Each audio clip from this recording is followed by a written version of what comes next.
Bonjour à tous et joyeux anniversaire.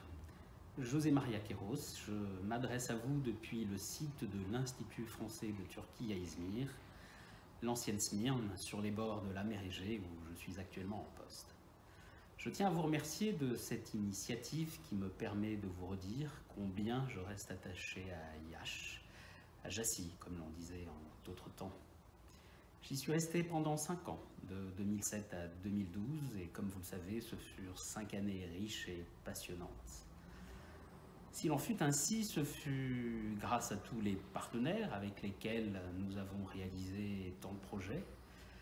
Ce fut aussi grâce aux 2 secrétaires générales qui m'ont accompagné pendant ce séjour, tellement différentes l'une de l'autre, mais toutes 2 dotées de grandes qualités, et je tiens donc à vous citer aussi cher Colombe, Palan et cher Solène Pierre.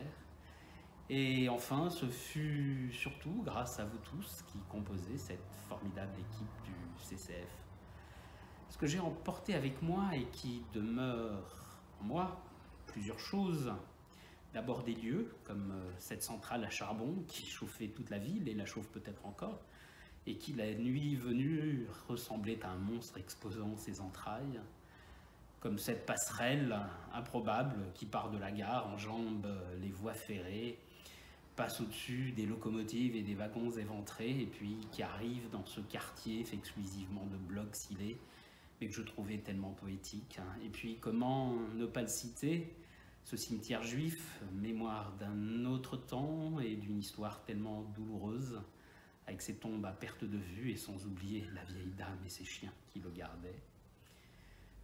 Ce sont des routes aussi qui restent, celles menant à Chisinau, Comrat et Odessa, celles qui mènent à Sucevica, Suceava, Tchernovitz et au-delà jusqu'à Lviv, et celles enfin dignes d'un film en cinémascope que j'ai beaucoup emprunté, qui m'emmenait à travers la montagne de Iași jusqu'à Cluj. Ce qui demeure, ce sont naturellement des événements aussi. Je me souviens de nombre d'entre eux, mais les plus importants par la taille et par les moyens, ce ne sont pas forcément ceux pour lesquels j'ai la plus grande tendresse.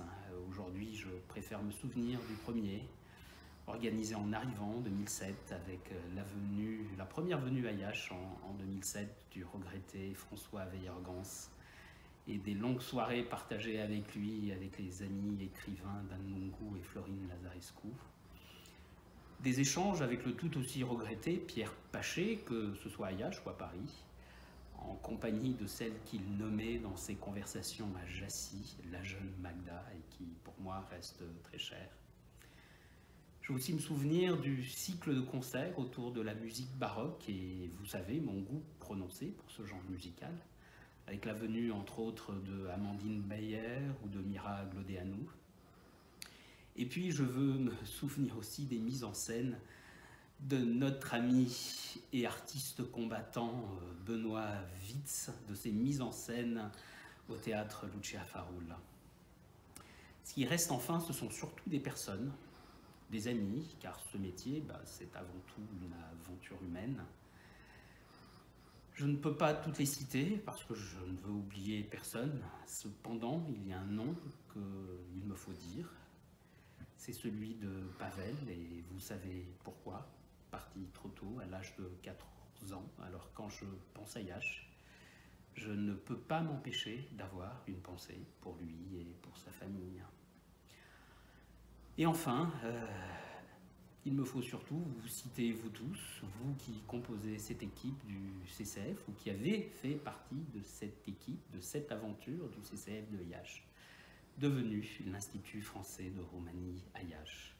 Alors, joyeux anniversaire et longue vie.